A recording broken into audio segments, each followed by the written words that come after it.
Assalamu alaikum wa rahmatullahi wa barakatuh. Paix sur ceux qui suivent la guidée.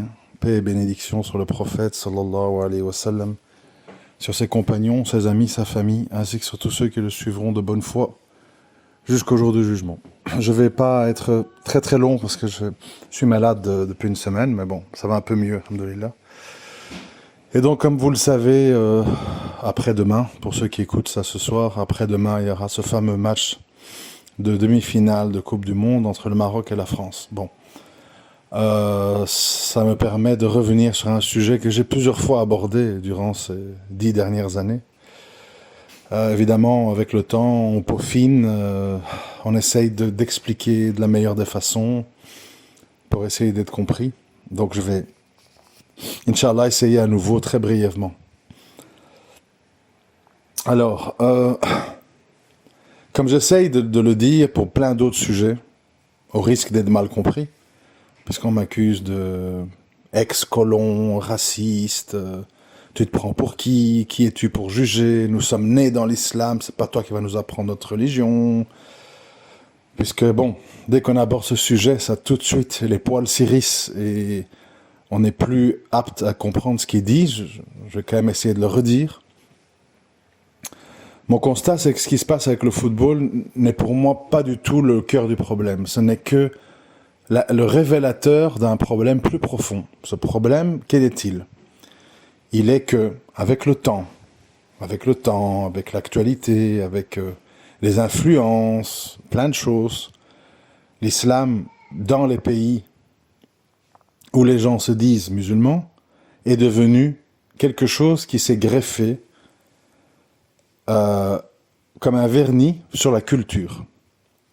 C'est-à-dire que, oui, ce que nous voyons là, par exemple, des invocations avant de rentrer sur le terrain, ou soujoud à la fin d'un match, les mamans voilées dans les gradins, etc., c'est un vernis. En fait, c'est ce qui est le résidu. Vous savez, si vous peignez quelque chose dans une couleur, et puis dessus, le temps il passe, il pleut, etc., ça va commencer à être délavé. Ça restera par exemple noir, mais délavé, donc ça deviendra gris. Et puis gris clair, et puis avec le temps, blanc. C'est-à-dire qu'avec le temps, les choses s'usent, si elles ne sont pas revivifiées.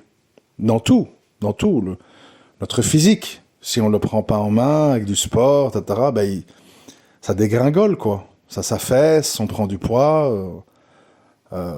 voilà, c'est de moins en moins ferme et compagnie. C'est comme ça pour tout.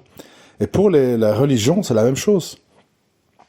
À partir du moment où ça devient une habitude, qu'on ne sait plus vraiment pourquoi, que ça devient un décor, et qu'au final, ça se réduit à faire le ramadan une fois par an en famille, et puis manger un mouton à l'Aïd, et avant de mourir, faire son pèlerinage, et que pour le reste, dès qu'on parle d'autre chose, on est traité de wahhabites, talibans, moyenâgeux, barbares, rétrogrades, etc. Eh bien, tout doucement, la religion meurt. Mais il reste des habitudes, un peu comme on le voit chez les chrétiens, même dans le foot, c'est la même chose. Il y a plus grand monde qui va à l'église, il y a plus grand monde qui lit la Bible, mais vous avez encore des gens qui regardent le ciel, qui font le signe de croix avant de rentrer sur le terrain. Ben, chez nous, c'est exactement la même chose. La différence, c'est que les musulmans n'ont pas compris qu'en fait, nous sommes sur la même trajectoire que les chrétiens. C'est-à-dire que nous sommes dans une religion de vernis. Bon. Il y a plein de petits symptômes qui peuvent montrer ça. J'en prends un qui me vient à l'esprit. La plupart des mamans de ces joueurs, dont on a beaucoup parlé, qu'on a beaucoup vu, sont pour la plupart dans les gradins, au milieu des hommes, voilées d'ailleurs, pour la plupart, je crois.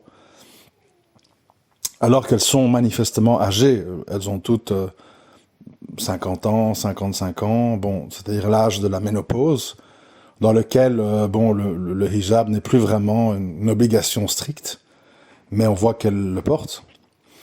Et à contrario, toutes les sœurs de ces joueurs, ou les petites amies ou femmes, je ne sais pas comment il faut dire, pour la plupart sont dévoilées.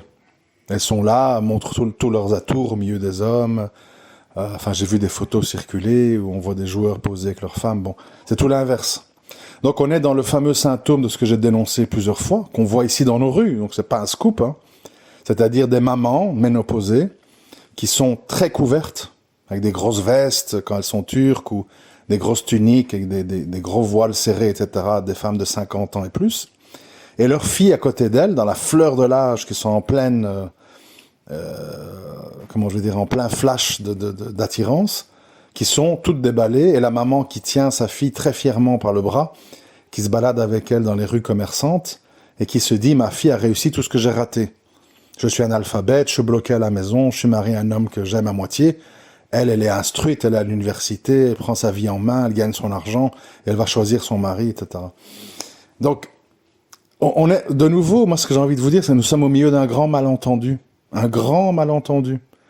dans lequel le malentendu, il est où en fait? Il est pas du tout chez les joueurs, il est pas dans la famille des joueurs, il est pas dans les supporters.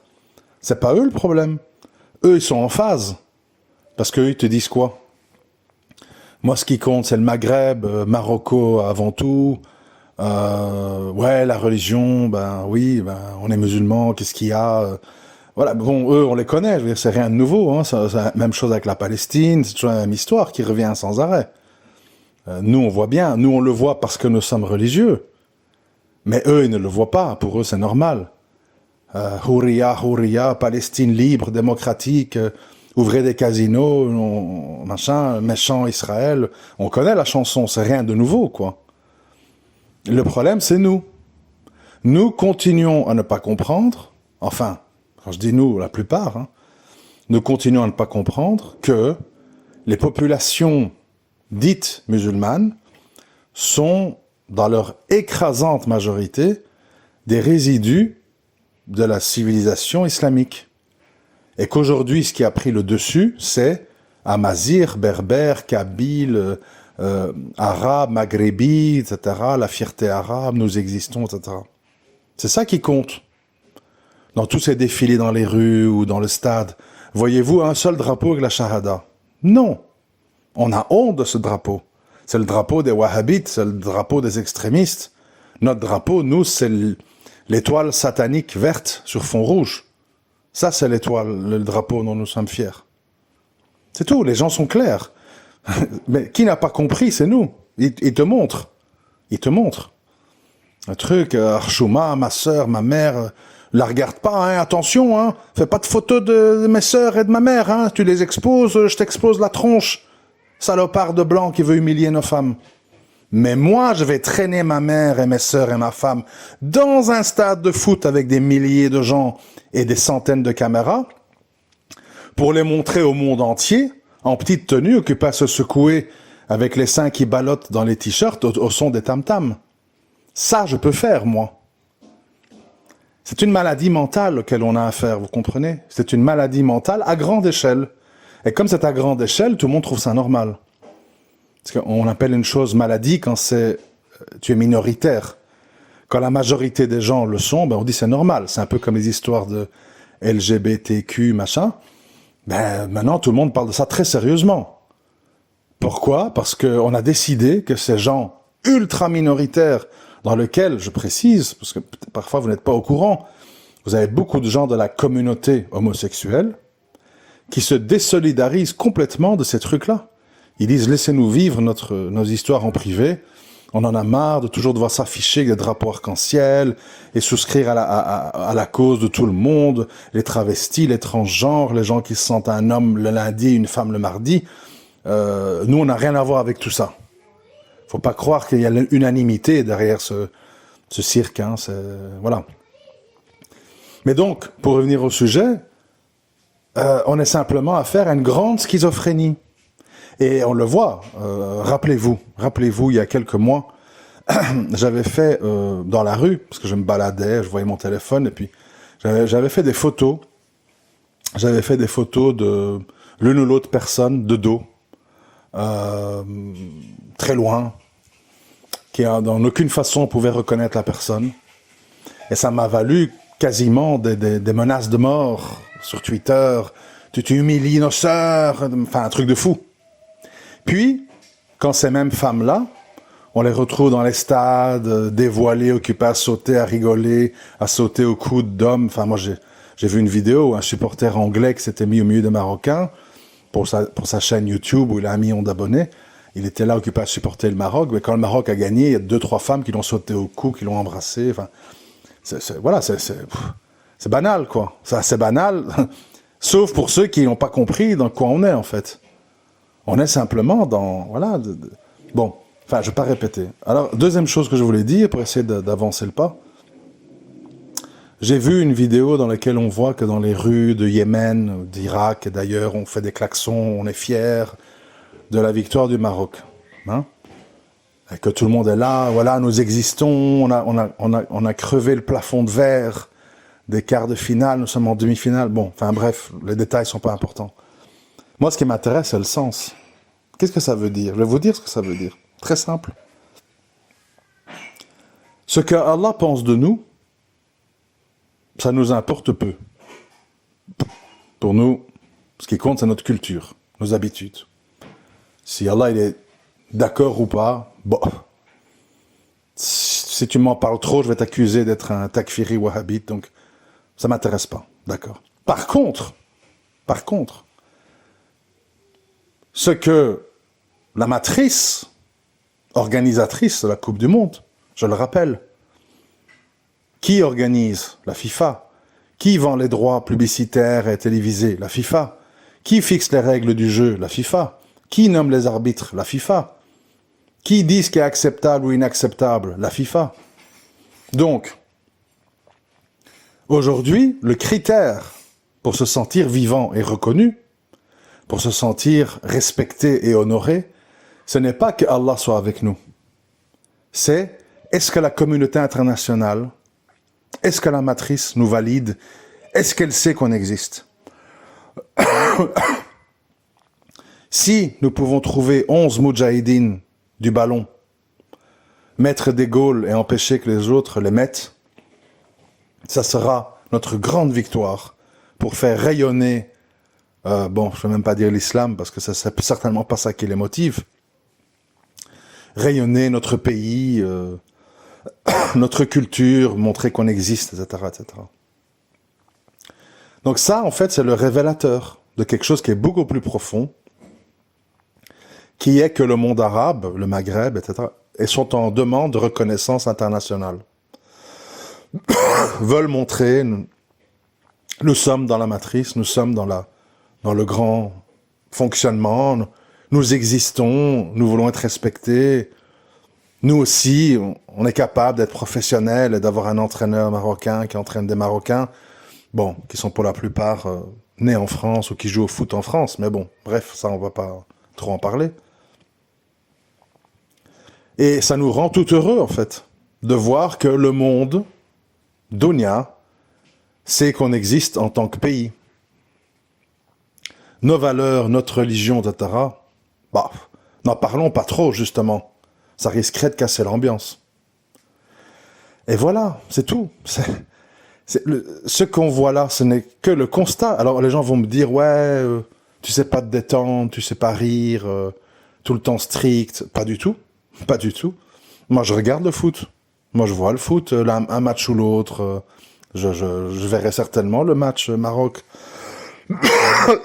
Pardon. Maroc-France, etc. Mais, ce que je le vois en tant que divertissement. Et je sais très bien, quand je vois les joueurs qui font soujoud, leur mère voilée, ou qui font des invocations avant d'entrer sur le terrain, je sais très bien, en fait, que... Enfin, tout ça mélangé à du shirk, hein, parce que personne n'a honte de dire on aime bien toucher le crâne de notre entraîneur avant le début du match, ça porte bonheur. Et l'entraîneur qui s'en vante en conférence de presse.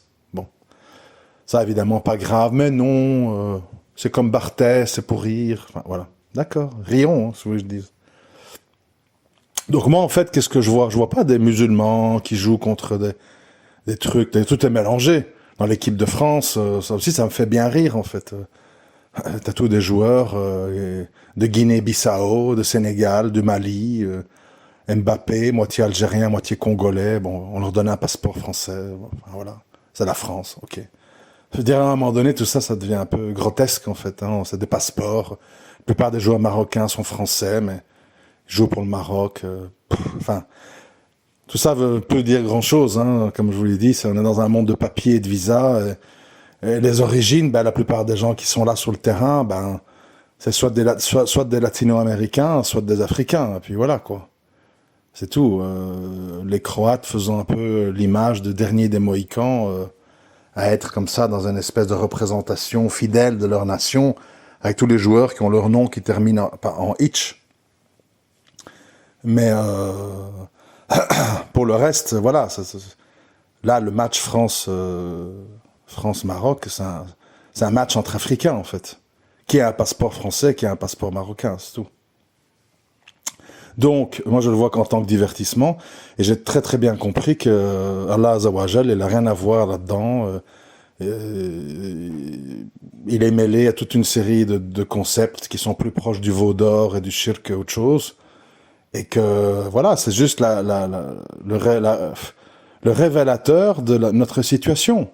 Situation où bah, survit la culture, le nationalisme, le paganisme, le tribalisme, et où le reste, non seulement n'existe plus, mais en plus on veut le cacher. Je suis quasiment certain que s'il devait y avoir comme ça un groupe de 30-40 supporters dans un gradin qui déroulerait un grand drapeau avec la Shahada et qui chanterait pendant le match La ilaha illallah Muhammad Rasulullah, il aurait les autres supporters sur le dos. Il y aurait des ennuis, ou on les empêcherait, ou voilà. Donc, pour moi, tout est clair. C'est un divertissement. Et je sais que ça va contenter les gens qui sont dans le nationalisme et le tribalisme. Et ça n'a absolument rien à voir avec l'islam. Rien du tout. Pas du tout, pas du tout, pas du tout. Faut pas tout mélanger. Au contraire, tous ces gens, en général, ne se mobilisent pas pour des causes islamiques. C'est, ou à la limite, la Palestine, parce que voilà, c'est des Arabes comme nous, fashion, voilà, c'est un peu épidermique, tu vois, c'est pas comme les Rohingyas ou les Ouïghours ou d'autres causes. Voilà, c'est une cause qu'on a le droit, en plus, d'avoir, parce qu'il y a beaucoup de gens de gauche qui sont pro-palestiniens, donc c'est un peu, voilà, ça rentre dans le moule humaniste mondial. Et ça s'arrête là, c'est tout, ni plus ni moins. Donc voilà, bon, bien sûr, ça va pas plaire, mais c'est la réalité des faits qui est sous nos yeux. Après, voilà, je vais pas répéter, parce qu'en plus, vous entendez bien, je suis pas à l'aise avec ma gorge. Voilà, je vous remercie de m'avoir écouté. À très bientôt, Inch'Allah. Assalamu alaikum wa rahmatullahi wa barakatuh.